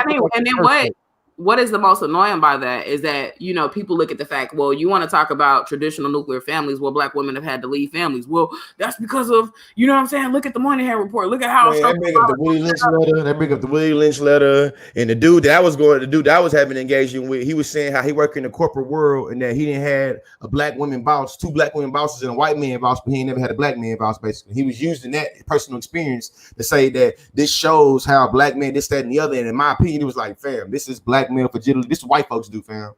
You acting like you literally pulling a Karen on me right now, and I ain't. You know, what it's similar to is, and this is white fragility, right? Like, and this is where I talk about race and class in a sec. It's similar to the fact that you have white men that are usually fucking over other white men at their job. The CEO of their company, the person that takes away they benefits, fuck up your 401k, fuck up your pension and all of that shit because they got the $1 million bonuses. That was another white man. You bring in one brother as a manager, you know what I'm saying? One nigga as a manager, and then everybody flip out, all affirmative action, all, you know, they always give Black people this, and Black people are trying to do this, and Black people are trying to do that. You've had white people complaining about government for up to 44 or 43 presidents. All of a sudden you get to the 44th and it's his fault. All of this land on him. You know what I'm saying? And so what happens with Black men is we see what looks like what are threats to whiteness, and we take that on ourselves. Into I'm gonna answer this question real fast and then keep the conversation going. Jester wants to know, what is a nuclear family? A nuclear family is literally a couple and their dependent children is regarded as a basic social unit. So it's literally two people, heteronormative man and a woman, nuclear family, where the man is always the breadwinner, always the provider, always the leader. The woman is always the home giver, always the home taker. Always the person that's giving the home care and taking care of the children. And this is what we all should be striving to in terms of a family structure, a home structure. It is basically what the American kinship is situated around, is like the nuclear family. And a little bit of context about nuclear. It's not Nate said y'all locks are beautiful. Appreciate that, Nate. Much love to you. Your journey. Yes, I mean, well, Nate's locked. So shout out to you for having. Appreciate it, Nate. Yeah, whatever. Just to add on back to the show. Understanding of it, it's not like nuclear, like the type of power like kaboom, like bombs. It's scientific, like a nucleus, right? So like those connected bonds that are kind of make up the structure of the home, just like an atom has a nucleus, or you know, chemicals and shit have a nucleus. That's kind of where it comes from. Yeah, and homemakers are the phrase that I think that's what I was looking for. Shout out to the person that, you know what I mean. So I think just to keep the conversation going, definitely. In my opinion, one of the greatest examples of Black male fragility is this idea that the LGBT community is out to emasculate niggas, is out to make niggas feminine and out to take our masculinity away. I know how y'all feel about this, but I'm asking specifically, what do y'all tell people that believe in the Black male emasculation conspiracy? How do you respond to it? First of all, shout out to Chris. My guy. Thank you, Chris. You know what I'm saying? My guy. Showing love for the boy. Thin hair gang. You feel me? Period. Fuck it. Go ahead, tell you. What do we say to people who do what? In terms of the conspiracy theories about the people that talk about the Black male emasculation conspiracy theory. Well, I know how y'all feel about it, but in terms of the conversation about Black male fragility, I think it's a perfect example of Black male fragility. How niggas believe that homosexuality, the most current example, the presence of homosexuality is here to emasculate us all. What is y'all response to the conspiracy theory about emasculation of Black men?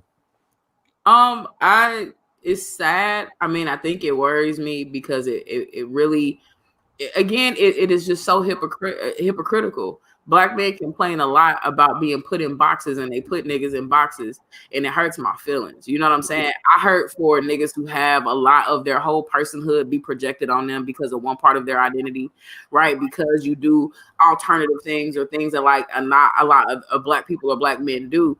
But it's so weird. It's like you read a lot, you gay. Oh, you don't like to play, you don't watch sports, you don't follow, you gay. You ain't dating niggas right now. You ain't really in it. You gotta be gay. Like, and that's so it's really kind of like weird that we have projected that onto a culture that has done that to us, when I really think black men in particular, do it to themselves. So when you say a movie or a TV show or something that's happening socially did that shit, I'm like, have you talked to yourself and your counterparts lately? The TV ain't did that shit. You did that. Y'all doing that.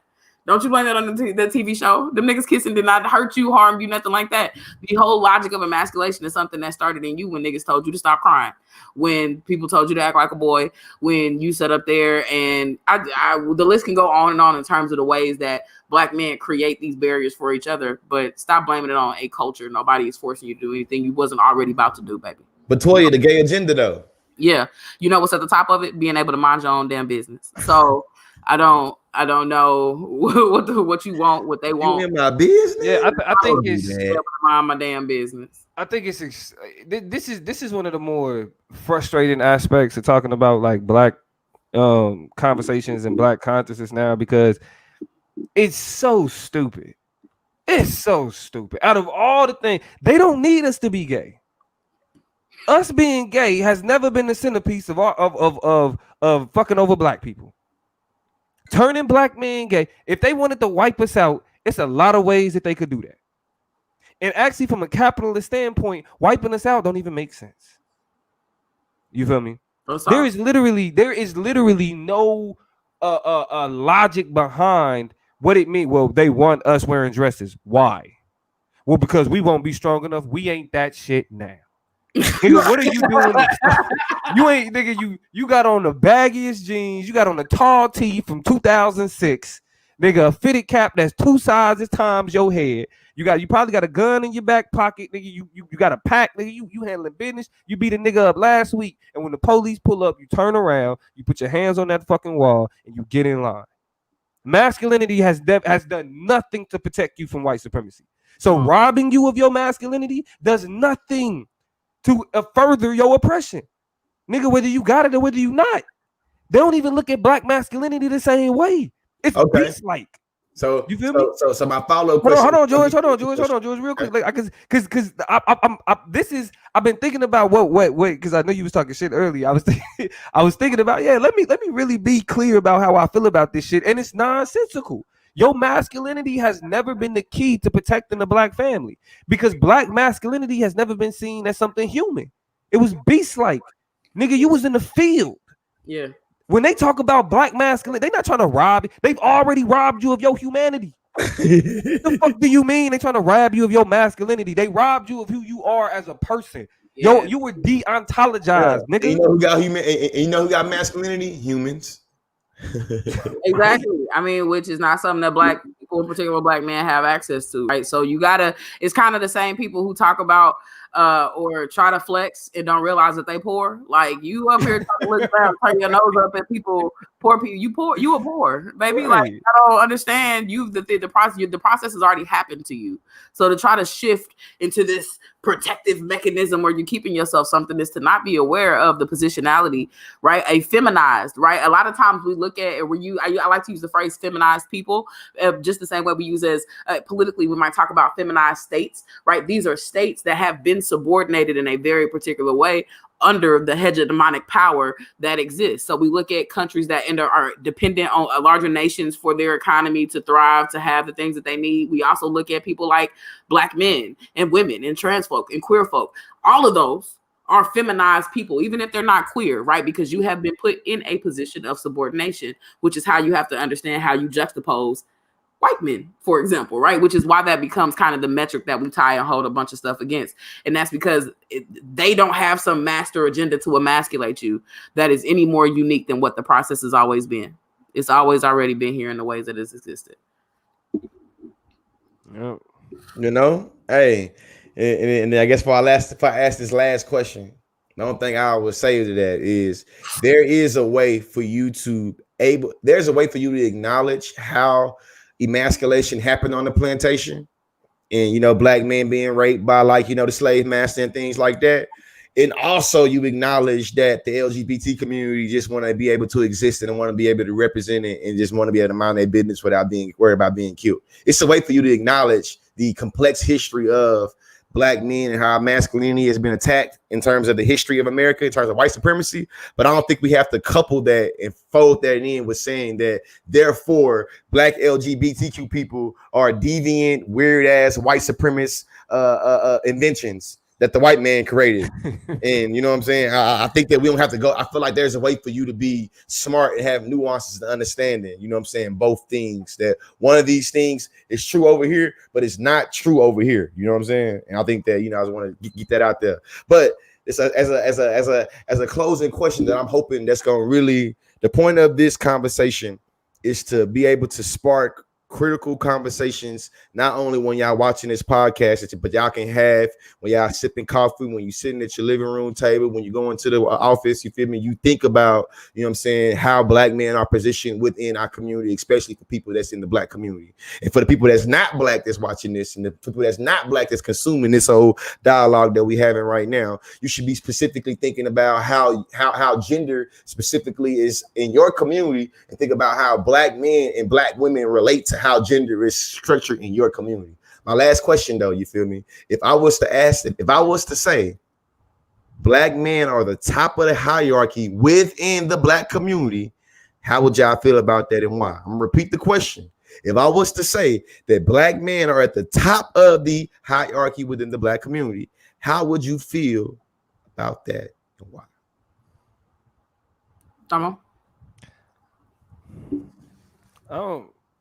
I don't think that they are. I think that there's a narrative that because men are men, they're supposed to be at the top.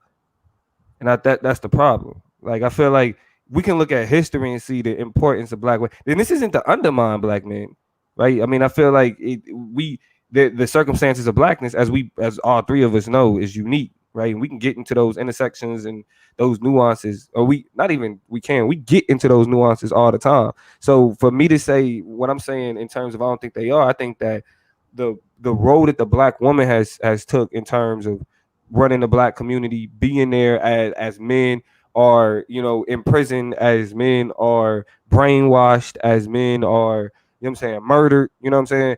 Like, there's still the one thing that we see is like that black women took on the role. Like, they just did it. Did nobody say, hey, y'all gonna have to be single mothers? They just did that shit. And this ain't even about blaming anybody in particular, but based on the history.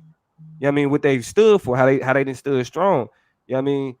We are like black men, black women have all our brainwashing that we got to work through. But in terms of that hierarchy, I think it's a misnomer, it's a myth to look at white, especially social hierarchies, and attempt to interpolate that white hierarchy into black culture, because as we know, you know what I'm saying, again, it's that hierarchy, that way of thinking is antithetical to us. And so, like, from my perspective, it's like, nah, it's the desire to be at the top of this hierarchy instead of kind of creating that balance that creates a lot of the bullshit that we got going on now, which speaks to that's when you say niggas wanting to be white. I think in the comments before I get my answer, Simeon says she agrees because men get more opportunities, which I think just opportunities, credibilities, for whom much is given, much is required. And so, you all get more opportunities and there's a lot more expectations on you. So I think there is a little mixture of both, where it's just like you have the privilege of being seen as more credible as leaders. You have that tie to masculinity that opts you into certain things. And yeah, so that might feel like the pressure is a little bit higher because that's the way that this society is organized. Melodious Rambling says, I think that statement is true in some places, but many of us grew up in matriarchal family structures. Big mamas and grandmas led the family units. And that's 1000% my experience. There's one married relationship in my family, in my immediate family, and that's my sister and my brother-in-law. Besides that, I saw women run things. I saw my mama be described in my own words as a one-woman show in half of Kansas City. A lot of Kansas City, Missouri will tell you that Carol Green is a freight train coming, but you ain't ever seen nobody to the left or to the right of her except for maybe me. When I was younger, helping her do special events, doing different things in the city, doing, with her as a city worker. And that's because she recognized as a black woman, she couldn't wait on people. She was a troll. You know what I'm saying? So we see that. We see with a lot of this activism, black women are at the forefront of this. They the first ones to show up and the last ones to leave when a lot of trauma happens in our communities. And we skip over that part and then make our time rallying for them shorter in comparison to Black men when a lot of these tragedies and travesties come up. So we see it time and time again. And you can be mad, and this is what I was getting at earlier. You can be mad at what, structural violence and over criminalization of Black men and, all types of things did to the Black familial unit and how it sent Black men to prison and killed half of them and did all this and did all that. But the facts are still the facts. And that is, like Damo just pointed to, Black women stood up. They lined themselves up, they stepped up, and they have been leading family and community, not just families, family and community for a long, long time in these United States. And so game recognize game, you got to call facts facts. And any inability to do that is what? Guess. Fragility, right? Yeah. And it's a shame. How ironic. See, I think how I think about it is, I think that Black women, that's how I say it. I feel like in the capitalist society, there's always a split between the public sphere and the private sphere. And in my mind, I think that a lot of the labor that Black women do is kind of leading the home and making sure the home is sustainable. But I think that within the public sphere, I think that Black men dominate the hierarchy within the Black community. I think when you think about the different industries that kind of run through and through in the Black community, that give one's credibility or legitimacy, like the pulpit or the church, we know that literal Black woman leadership is demonized and discouraged. We know that Black male leadership is a thing that is legitimized and even given divine type of, nature. You feel me? When I think about the Bible say that the man is supposed to lead. The Bible say the man should lead and this, that, and the other. And thinking about how, whether we're talking about Black folks in California, Texas or Kansas City, we know like how, the church is able to sustain the hierarchy within the Black community. Another example, a secular example, would be like hip hop. You feel me? I think that when we think about who gets to tell the story of the Black community and who gets to have their voice heard in the Black community, I find that Black men voices are usually the voices that are amplified the most. You know what I'm saying? And being able to say who gets what, when, where, and how in terms of how the Black community operates. My last example would be kind of Black History Month, February. And how though we're able to acknowledge that the Black women did a lot of the labor and led a lot of those free breakfast programs, and Black women were doing a lot of those acupunctures for the Black Panther Party, we know that Black men, Huey P. Newton and Bobby Seale, are the faces that's giving a lot of the political capital and giving a lot of the voice and representation in terms of, you feel me, how the community is structured. So I agree with what y'all saying in terms of what Black women do in terms of leading the home and leading the community. I just think that in terms of the public sphere, it seems that because a lot of the European white supremacist values and structures is pushed onto our community, a lot of us kind of just conform or condition by that kind of ways that it falls in. And I think that to me, that's kind of how I would kind of account for the things y'all said in terms of me still thinking that Black men is the top of the hierarchy within the Black community. Certainly, I think that jives with what Chris is saying in the comments, right? 80% of women are the breadwinners in Black households. However, which proves that in a lot of ways we have co-opted a whole different family hierarchy that does not apply to Black families. And this is historically demonstrated by Nico's comment above that says the major tribes in Africa, a lot of major tribes across the continent are matriarchal. They're led by women historically, right? So this is not new news. This is old news that we have forgotten about in exchange for adapting a relationship in proximity to whiteness, to white maleness, which is exactly what I was talking about in the beginning when I say niggas end up trying to flip those power dynamics and want to be like white men, and it don't run like that. Oh yeah, it don't move like that. Yeah, man. I mean, I'll say this, and then we could close it out, or you can close it out, George. Yeah. Again, like I say this all the time, it starts with questioning what you consider normal. You just always got to ask you, who told you that was normal? I think one of the biggest words, a part of my lexicon in terms of debate, some of the most important words that I learned were pedagogy and epistemology. That shit is crucial. And I think those are slept on like fields of study, because it gets to questioning how this information became the valid information that we use. And I think a part of the problem is that in order to survive, we assume that we got to play by the playbook. Now, I know what I was talking about in terms of politics. That's another game, you know what I'm saying? But in terms of society and life, you know what I'm saying, that playbook that we think is what we need to do as we move through life, it's signs that shit is just unacceptable to us. Like everything about the society tells you that it's antithetical to Black survival. And so adopting its values becomes problematic. and specifically when it comes to our relationships and how we understand ourselves and how we relate to other Black people. Adopting the values of any normative values of this society become dangerous for Black people. Go ahead, Toya. You gotta break down those terms you just used. You said pedagogy and epistemology, and then never told nobody what they meant. They Oh, At my all. fault, my fault. At my all. fault, Come my on, fault, my teacher. fault. so At all. pedagogy and epistemology. What are they? So pedagogy is like the framing in which learning takes place. You know what I'm saying? Like the framework for how we come to understand things and learn things. And then epistemology is the study of how we know what we know. You know what I mean? Like the actual, when it comes to teaching information, how it's considered knowledge, how it's considered normative, how it's considered social. Yeah, how are we taught that? Yeah, You know the what I'm saying? example I like to give people for epistemology is if you think that Christopher Columbus sold the ocean blue in 1492, you come from a particular epistemological understanding of the world. You know what I'm saying? If you believe that America is the greatest country in the world, you come from a particular epistemological understanding of the world. Because of what you've been taught about America to make that statement. And then in terms of pedagogy, I want you to think back to some of your favorite teachers that you've ever had in your life. All of them have had a different pedagogical approach to imparting knowledge or information to you. All of them had a different strategy for how they helped you understand, know, and position yourself around knowledge to teach you how to learn, right? All of them gave you different strategies, and techniques to take in knowledge that you're introduced with. So you connect the approach that you have to understanding, to taking in knowledge, and then you tie that into different perspectives feeding you that knowledge, and now you have a very interesting relationship, say for example in terms of Black men, in terms of how then they move around the world, because the knowledge of the pedagogy of power that they've been given taught them a very particular understanding about the world. And then epistemology gave them a very particular perspective about how then they should treat people around them, how they should understand the power that they occupy, how they should understand manness versus Blackness, and the combination of all of them, right? That's pedagogy and epistemology all tied in together to position what we're talking about in terms of Black men.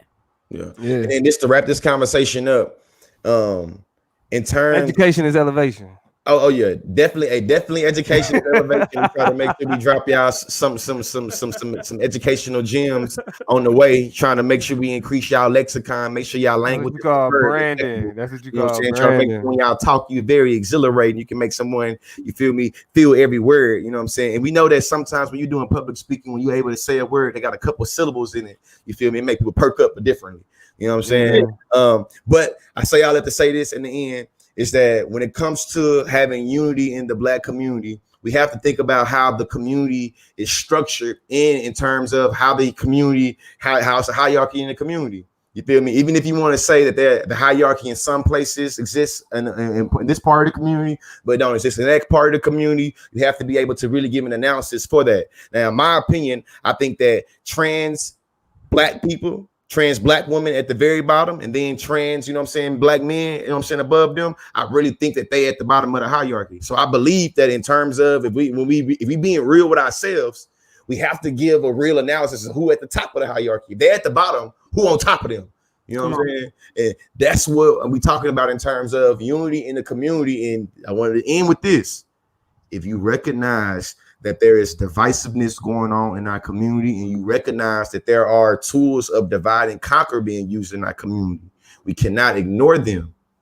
We should not be divided by them, but we have to deal with how and why they are dividing us. This is the Conscious Chop. This is the Chop Up.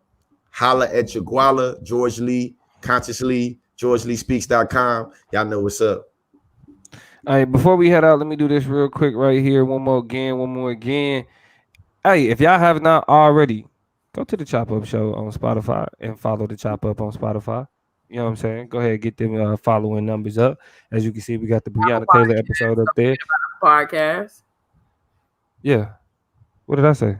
You said Spotify. I just wanted to make sure people know they got options. I'm an Apple Podcast user, so make sure y'all know. Oh, right. As well as Apple Podcast, as well as Apple Podcast, Spotify. But I just wanted to show the Spotify. You know, just so y'all know that we on there for sure. Next time I'll show the iTunes, but I don't really have iTunes, so yeah, we let the Apple people do this. It's Team Android over this way, sweetheart.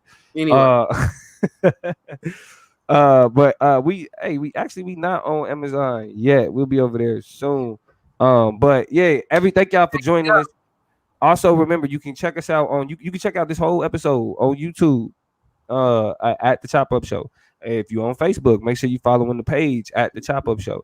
I'm pretty sure most of y'all are following that Consciously, but you can find him on Instagram, Twitter, TikTok, all of those cool places at the Consciously. You know what I'm saying? And we definitely got the HD leadership. I'm sliding over to YouTube. I got my tripod, y'all. So videos coming. I just been giving my little materials. Got my ring light. What's the YouTube? Toy? What's the YouTube? Hey, it'll be higher definition LEC. But I'll do all that pubbing pretty soon. Just know inspiration, motivation, and some tips on leadership. And when I say leadership, I don't mean you got to have a business, a group, a gang. I mean, leadership is not a title. It's a personality trait. Okay. Right. So I want y'all to walk around boss-like in this world. And I want to give y'all some gems and some tips and context on how to get this down. In terms of the Chop Up Show, Chase, we are here every Monday night. We might hit a plot twist and some things might change. So consciously, he'll tell you about that. But typically, CP time, bro. CP time. Typically, though, it's Mondays, 7 Pacific, which is where me and Damo is, 9 Central. And then we go from there. So make sure you follow the Chop Up Show Instagram, and you'll be able to know what's good. Jeffrey, shout out to you for following us. If you haven't hit that follow, haven't hit that to subscribe on YouTube, on Chop Up Show, on Spotify, on Apple Podcasts. Come on. And the last thing I'll say is this: we are preparing to start. And George's already kind of been going with it, but we've been preparing to start the public lectures. You know what I'm saying? Going in, we got Consciously, you know what I'm saying? Education is elevation, research. The unconscious conscious series is definitely coming soon, man. I got a free class for y'all October 18th, man. October 18th. You know what I'm saying? It's a Sunday. Yeah, it's gonna be on YouTube. We will be answering. Now this free lecture, you know what I'm saying? We will be answering the question definitively.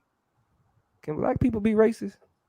We answering the question. You know what I'm saying? A part of George's unconscious, conscious racism. You know what I'm saying? Unlearning that shit and doing better. You feel me? Hey, shout out to Raph Perry. Also, make sure you follow me on TikTok at The Political Plug. You know, this is where I got my This Is Where You Fucking Up series. If you think niggas is fucking up, I'm going to be talking about it. You know what I'm saying? So, yo, hey, y'all stay tuned. We got a lot of shit on the way.